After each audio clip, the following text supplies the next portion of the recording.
Hello everyone, and welcome to the Matthew and Kieran documentary for new gardeners. Today we'll be showing you the true wonders of gardening through some of our world's greatest gardeners, Sam Guy and Audrey Tice, who is Matthew's grandma. We will also be growing some of our very own mung beans in a jar to show a project that can be easy and simple to grow if you are just starting out. Let's get right into it with an interview with our very own gardening expert from Lincoln High School, Sam Guy.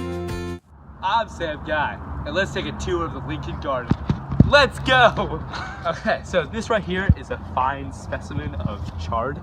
As you can see, it's got some really fertile roots when you look down at it, even though it does seem a little bit lopsided to the right. But this soil right here, up close to the river still, it's actually really nice. It's really moist, but you must worry about this chard not getting enough sunlight.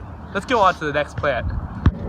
So for our next specimen, we have some cauliflower in the early stages. As you can see, oh shit. What's best for this cauliflower plant is some nice fertilizer. It's packed full of nutrients. Like, look at that. Oh, and you just throw it on there, right? And it really helps them out. They will grow 5 times as large if you just throw them on it constantly. But obviously, we don't have the time for that because we're on the Lincoln Garden Tour. Let's go. All right, so most people just think, man, a bunch of branches. What an awful thing to have around a garden. No, this is great fertilizer. If you just take a couple of these and just throw them on, a couple days later, they fertilize your plants.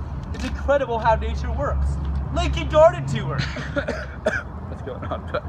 So Sam, why do you love gardening so much? Well, with gardening, actually having plants grow in front of you is just an incredible thing to see. I never feel so close to nature except when I'm gardening.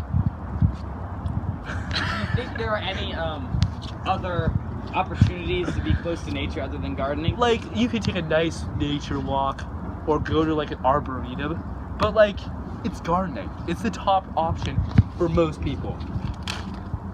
What is your favorite plant to grow and why? Oh man, it has to be celery.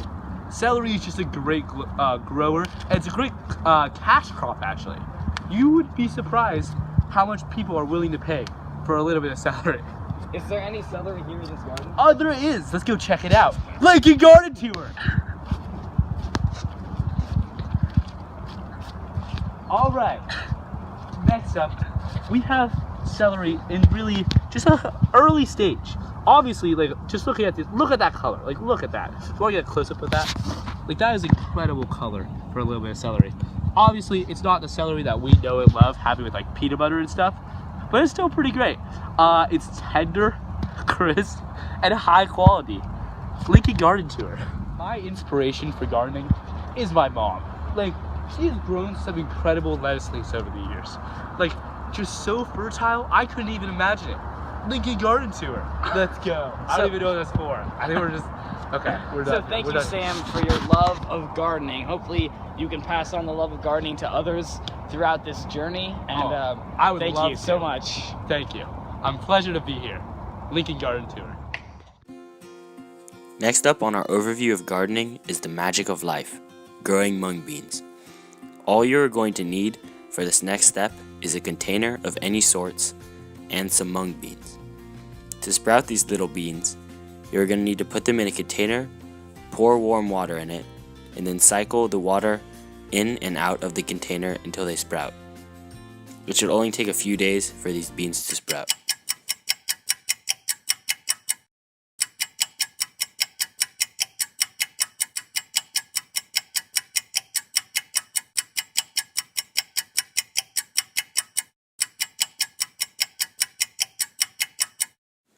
Wow, look at all these beans, all grown up.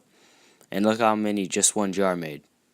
These bean sprouts can either be put into a dish right away, or from this sprouted state, be put into the ground to continue growing. Next up is an interview with Audrey Tice.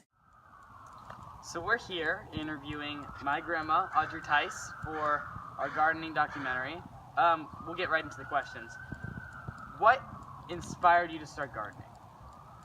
Well, that's a good question. My father was an immigrant from the Ukraine.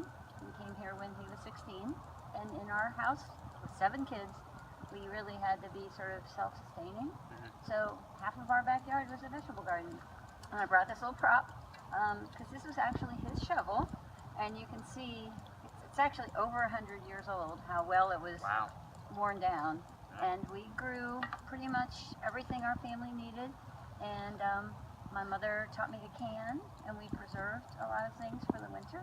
So that was the beginning, and that was like a special thing I did with him because he never really learned to speak English very much. So you would say your parents are the ones that taught you to garden. Definitely. What would be a tip that you have to an amateur gardener who wants to start gardening?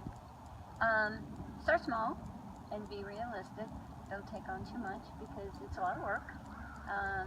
You get a lot of pleasure from it, but it's a lot of work, and you can't just walk away from it. You know, once you plant it, you have to take care of it. It's yours, and you have to have that responsibility, or it will die. Once again, like a child.